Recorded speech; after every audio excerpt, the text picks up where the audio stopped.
시청자 여러분 안녕하십니까? 한 주간의 북한 관련 소식과 함께 주요 이슈를 분석해드리는 통일로 가는 길입니다.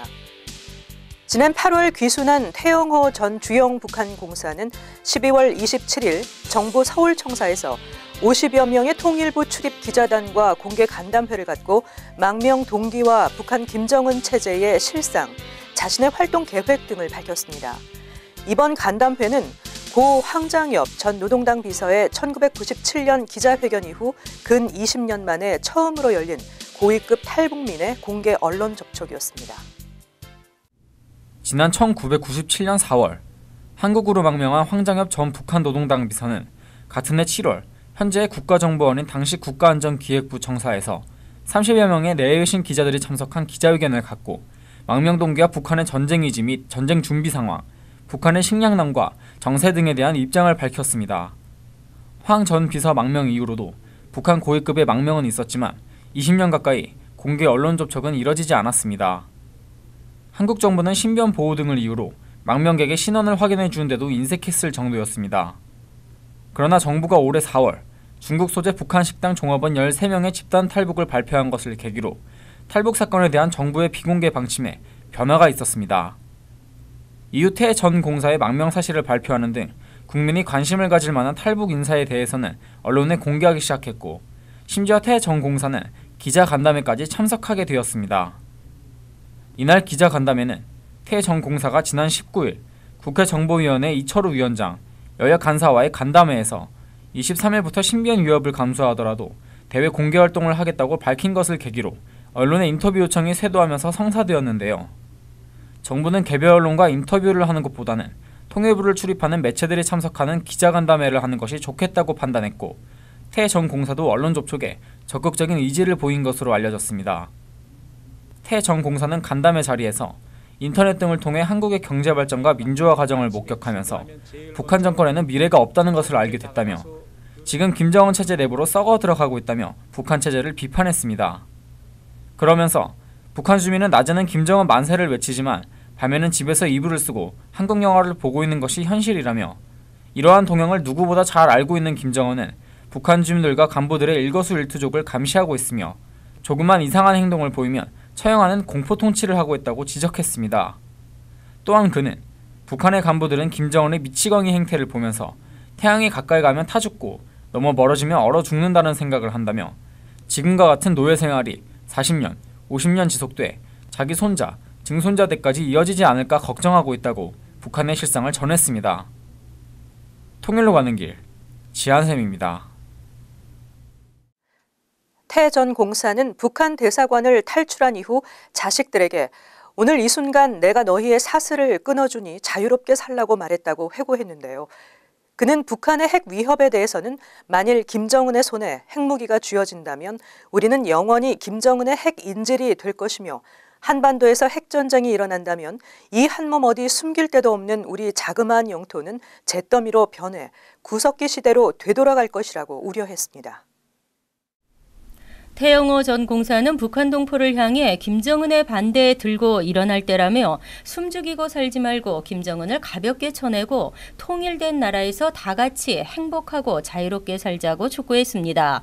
그는 여러분의 손에 탈북 면허증이 쥐어져 있는 이 순간을 놓치지 말고 어서 빨리 대한민국으로 오시라며 탈북을 권유했습니다. 남한 사회에 정착한 탈북민들을 향해서는 통일이 되면 고향으로 돌아가 가족들과 마을 사람들로부터 통일 선봉 투사라는 명예로운 호칭을 받게 될 것이라고 말했습니다. 그는 모든 발언을 마치고 통일된 대한민국 만세라며 두 손을 번쩍 들고 만세! 큰 소리로 외쳐 눈길을 끌기도 했습니다.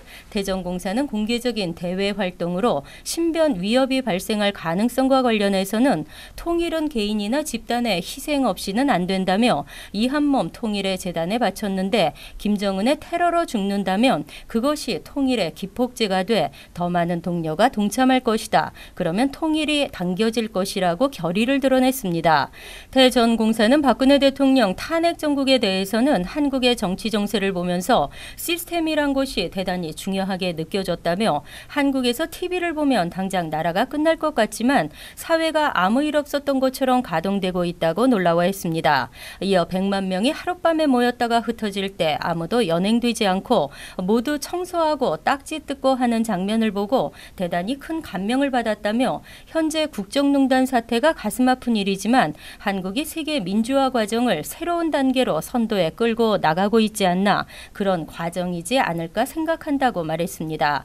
태 전 공사는 자신이 영국에서 외교관으로 근무하면서 받은 월급은 700에서 800달러 수준에 불과했다는 사실도 공개했습니다. 또 자신은 빨치산 태병렬의 아들이 아니나 부인인 오혜선 씨는 빨치산 500년과 혈연 관계라고 전했습니다. 그는 탈북민이 나오는 TV 드라마인 불어라 미풍아가 자신의 과거를 회상하게 만든다면서 이 드라마가 주인공이 촛불을 들고 임진강으로 가서 통일을 기원하는 장면으로 끝났으면 좋겠다는 희망사항을 밝히기도 했습니다. 통일로 가는 길 권미숙입니다. 한편 이날 간담회에서 태영호 전 공사는 올해 대북 제재의 영향 속에 평양 려명거리 건설 목표를 달성하지 못한 사실 등을 소개하면서 대북 제재는 김정은의 꿈을 물거품으로 만들어 놓았다면서 대북 제재로 김정은 정권이 상당한 위기에 몰려 있다고 강조했습니다.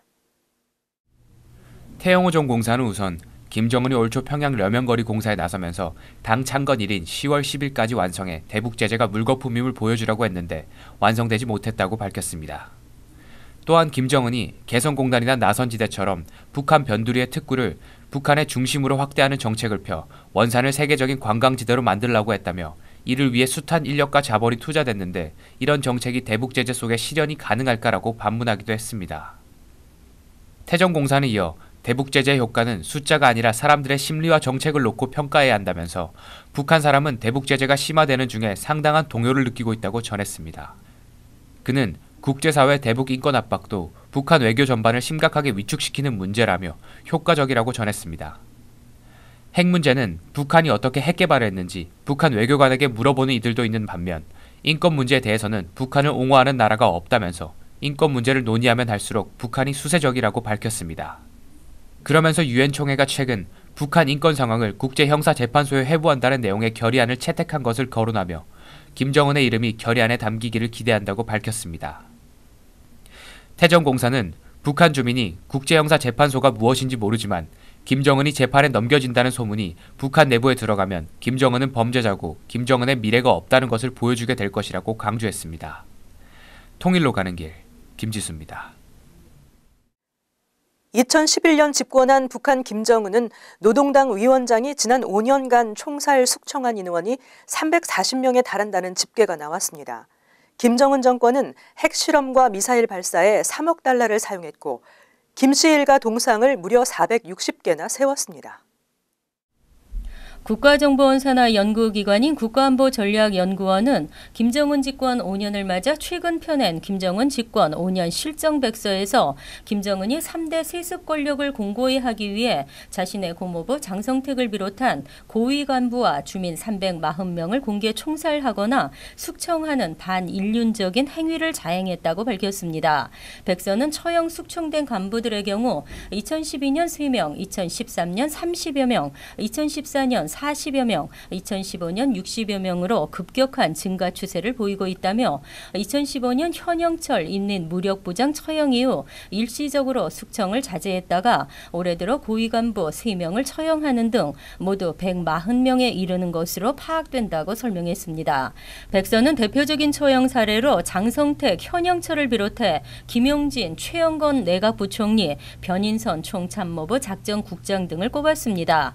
처형 대상 범위도 당정, 군을 가리지 않고 전방위적으로 확대되고 있어 고위 간부 처형이 일상화되고 있다면서 일반 주민들의 경우에도 올해 공개 처형된 주민의 수는 8월 기준 60여 명으로 김정은 집권 이후 연평균 처형자 수보다 2배 이상 많은 수준이라고 지적했습니다. 백선은 또 김정은 정권이 집권 5년간 주민허갑, 핵미사일 개발, 그리고 우상화에 막대한 국고를 탕진했다며 경제 회생을 외면하고 29회의 핵실험, 미사일 발사에 3억 달러를 김씨 일족, 동상 건립 등 460여 개의 우상물 제작에 1억 8천만 달러를 쏟아부었다고 분석했습니다. 백선은 북한은 2017년 김정은 우상화의 마무리와 함께 핵경제 병진 노선의 정당성과 대북제재 무용론을 과시할 것이라며, 그러나 우상화를 위한 막대한 재정 부담과 대규모 주민 동원으로 체제의 균열이 가속화될 것이라고 전망했습니다. 통일로 가는 길 권미숙입니다. 2016년 11월 북한과 중국 간 교역액이 크게 증가한 것으로 나타났는데요. 특히 석탄, 동, 아연 같은 광물 수출이 크게 늘어난 것으로 드러나 북한이 추가 대북 제재에 대비해서 의도적으로 수출 물량을 확대한 것으로 풀이됩니다.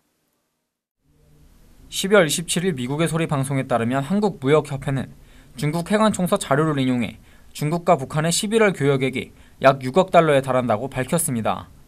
이는 작년 같은 기간보다 30% 늘어난 수치입니다.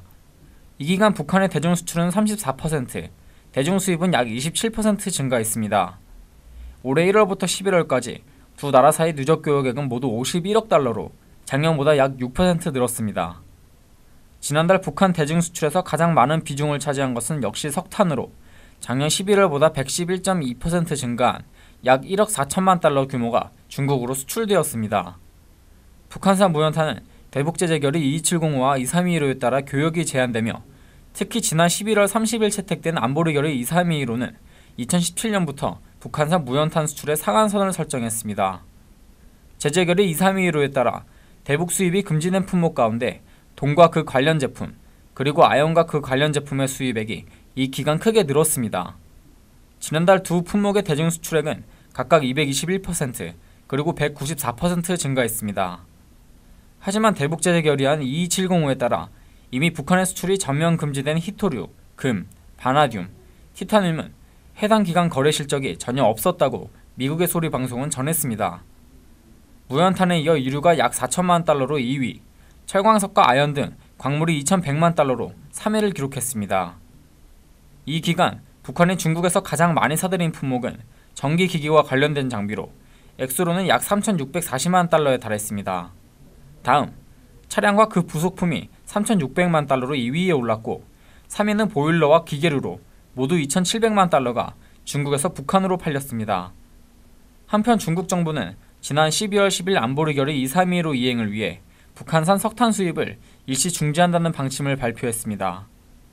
중 네티즌들은 이 조치를 북한의 정책 변화를 위한 불가피한 결정으로 인식하면서 잘한 일이다라는 반응이 주를 이루고 있습니다. 한 중국인 네티즌은 김정은이 죽지 않으면 백성들이 가난하고 김과 왕조가 무너지지 않으면 한반도가 평온치 못하다면서 이번 조치를 환영했고, 다른 네티즌은 북한은 중국에게 감사하게 생각할 줄을 모른다. 잘 키워주니까 주인을 물려고 하는데 북한을 손봐주지 않을 수 없다고 김정은 정권에 대한 강한 비난을 하기도 했습니다. 통일로 가는 길, 지한쌤입니다. 대북 제재 관련 소식 한 가지 더 전해드리겠습니다. 이번 유엔의 새로운 대북 제재로 인해 북한의 외국에 대한 동상 수출이 금지됐다고 합니다. 동상 수출이 얼마나 대단한 거라고 이걸 금지했나라는 생각을 하시는 분도 계시겠지만 실제로는 북한에 일정한 타격이 될 수도 있다는 평가가 나오고 있습니다. 유엔 안전보장이사회가 지난달 새 대북 제재 결의를 통해 수출 금지 품목으로 지정한 동상은 수출 금지 품목에 처음 오른 특이한 품목입니다. 그러나 북한의 수출에 정통한 사람들은 동상 수출 금지령에 전혀 놀라지 않습니다. 동상은 북한 정권의 입장에서는 석탄과 천연자원만큼이나 해외 시장을 개척할 수 있는 유망 품목이기 때문입니다.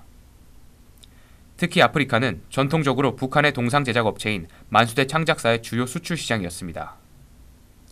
만수대 창작사는 앙골라와 짐바브웨 등 17개 아프리카 나라에 동상을 팔아왔습니다. 북한이 아프리카에 동상을 수출하기 시작한 것은 지난 1960년대 후반으로 당시 아프리카에 불기 시작한 독립운동의 물결은 국가 정체성과 정치적 합법성을 강화하기 위한 배영 상징물에 대한 새로운 시장과 수요를 창출했습니다. AP통신은 지난 12월 27일 평양발 기사에서 유엔의 대북 동상 수출 금지령이 한 달을 맞았지만 북한의 금고에 중대한 타격을 주지 않을 것으로 판단했습니다. 북한의 해외 동상 판매 수입은 연간 1천만 달러로 지금까지 모두 1억 6천만 달러 정도 달할 것으로 추산하고 있습니다. 이는 북한이 유엔의 이번 석탄 수출 상한제 도입으로 7억 달러가량의 타격을 입을 것이라는 계산과 비교하면 그렇게 큰 금액은 아닙니다. 그렇지만 북한의 만수대 창작사 등 관계기관 입장에서 본다면 아프지 않을 수 없습니다. 만수대 창작사는 1959년 11월 김일성이 직접 설립한 기관으로 주체 사상탑, 천리 마동상, 만수대 기념비 등 3만 8천여 개의 동상과 17만 개의 기념비를 북한에 건설했습니다. AP통신은 4천여 명에 달하는 만수대 창작사 예술가들과 직원들은 유엔 제재에도 불구하고 여전히 바빠 보인다고 전했습니다. 김일성 동상 옆에 김정일 동상을 세우라는 김정은의 지시에 따라 만수대 창작사 직원들은 바쁘게 움직이고 있다고 합니다. 통신은 만수대 창작사 간부들은 김정은은 아직 자신의 동상을 세우라는 지시는 하지 않았다면서 김정은은 그래서 인성이 너무 겸손하다고 치켜세웠다고 전했습니다. 통일로 가는 길, 김지수입니다.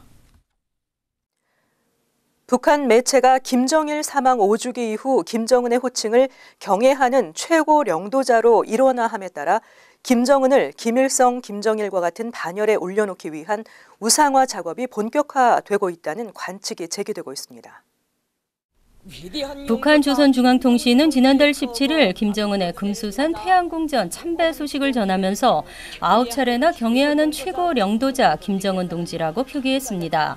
이후에도 조선중앙통신은 20일 김정은 위원장의 마식령 스키장 현지 지도를 비롯해 21일 방사 포병중대 사격 경기와 야간 습격 전투 비행훈련 현지 지도 소식 등을 전하면서 이런 호칭을 사용했습니다. 조선중앙TV와 노동신문, 인터넷 매체 등도 조선중앙통신과 마찬가지로 김정은 관련 보도에 경애하는 최고領導자라는 표현을 지속해서 쓰고 있습니다. 앞서 북한은 지난 5월 초 노동당 제7차 대회에서 채택한 결정서를 통해 김정은을 당과 국가, 군대 최고領導자라고 표현하기는 했지만 경애하는 최고領導자라는 표현이 지속화, 정형화한 것은 12월 17일 김정일 사망 5주기 이후로 평가됩니다. 이에 따라 과거에 북한 매체들이 주로 사용했던 위대한 수령 김일성 동지와 위대한領導자 김정일 동지와 마찬가지로 김정은의 공식 호칭으로 경애하는 최고領導자가 자리 잡을 가능성이 제기되고 있습니다. 김용현 동북대 북한학과 교수는 북한이 김정일 5주기를 계기로 본격적인 김정은 시대를 열어간다는 의미에서 공식 호칭을 채택했을 수 있다면서 북한의 여러 매체가 일주일 이상 똑같은 호칭을 사용한 점은 눈여겨볼 대목이라고 분석했습니다. 그러나 김정은이 김일성, 김정일 반열에 올라서기 위해서는 공식 호칭에 위대한이라는 표현이 들어가야 한다는 점에서 북한이 내년 8월에 개최 예정인 북한산 위인 칭송대회를 계기로 김정은의 호칭을 위대한 최고領導자로 격상하고 새 호칭을 공식화할 것이라는 관측도 제기되고 있습니다. 통일부도 이날 2016년 북한 정세 평가 및 2017년 전망 자료를 통해 북한이 내년에 김정은 유일 지도체계 공고화를 위해 김정은 노동당 위원장에 대한 대대적인 우상화를 추진할 것이라는 전망을 내놓았습니다. 통일로 가는 길 권미숙입니다. 북한 평안북도 금창리 인근 산악지대에서 미사일 기지로 추정되는 시설이 새로 포착됐다고 미국의 소리 방송이 보도했습니다. 이란에 설치된 것과 같은 크기의 미사일 발사용 경납시설이 관측됐고 조립과 관측 용도로 보이는 건물과 폭이 넓은 도로 등이 확인됐습니다. 지난 10월 한국 군 당국이 무수단 미사일 시험 발사 장소로 지목했던 구성시 방연비행장에서 북쪽으로 약 21km 떨어진 곳에서 미사일 기지로 추정되는 시설이 발견됐습니다. 기지를 발견한 인공위성 분석업체 스트래티직 센티널사는 미국의 소리 방송에서 이곳은 아직까지 공개되지 않은 곳으로 현존하는 북한의 미사일을 복원할 수 있는 시설이 갖춰져 있다고 밝혔습니다.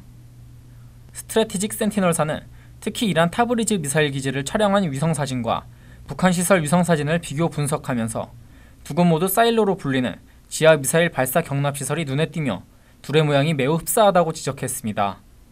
7.4m 크기의 슬라이딩 덮개로 가려져 있는 북한 시설의 덮개의 크기는 물론 전체적인 모양과 배기 분출구 위치 등이 이란 타브리즈 미사일 기지의 것과 동일하다는 것입니다. 스트래테직 센티널4는 이란이 사일로 디자인을 북한에 제공한 것이라면서 이란과 북한이 미사일 프로그램에 공조하고 있다는 것을 보여주는 강력하고 구체적인 증거라고 주장했습니다. 미국의 소리 방송은 북한과 이란이 미사일 개발을 협력하고 있다는 의혹은 지난 몇 년간 꾸준히 제기돼 왔지만 이번처럼 북한과 이란에서 발견된 미사일 발사 경납 시설이 같은 모양과 크기를 갖추고 있는 사실이 알려지기는 처음이라고 지적했습니다. 사일로에서 약 300m 떨어진 지점에는 3개의 대형 건물이 자리하고 있는데 그중 공터 앞쪽으로 자리한 건물이 미사일 발사 관측 시설로 추정되며 건물의 크기로 봤을 때 조립시설이 노동미사일 등에 적합한 것으로 보인다고 밝혔습니다. 이번 분석에는 미국의 상업위성 업체인 디지털 글로브사가 2010년에서 2014년 사이 촬영한 사진이 이용됐습니다. 통일로 가는 길, 지한샘입니다. 2017년 정유년 새해가 밝았습니다. 미국 도널드 트럼프 새 행정부가 출범을 계기로 미국과 중국, 러시아 등 주요 강대국들 간 복잡한 상호작용이 전개될 것으로 예상되는 가운데 이러한 지정학적 변화의 흐름이 과연 북핵 문제와 한반도 통일 문제에는 어떠한 영향을 주게 될 것인지 이목이 집중되고 있습니다. 무엇보다도 중요한 것은 새해에도 유엔과 국제사회가 더욱 강력한 공조를 통해 김정은 정권이 무모한 핵 개발을 포기하고 인권 유린을 중단할 수 있도록 압박해 나가는 것이라고 생각합니다. 이를 위해 새로 출범할 미국 행정부와 한국 정부는 빈틈없는 협조가 중요할 것 같습니다. 저희 통일로 가는 길은 새해에도 한층 더 알찬 내용으로 시청자 여러분들께 인사드리기 위해 최선을 다하겠습니다. 통일로 가는 길 오늘 순서를 마칩니다. 시청해주신 여러분 고맙습니다.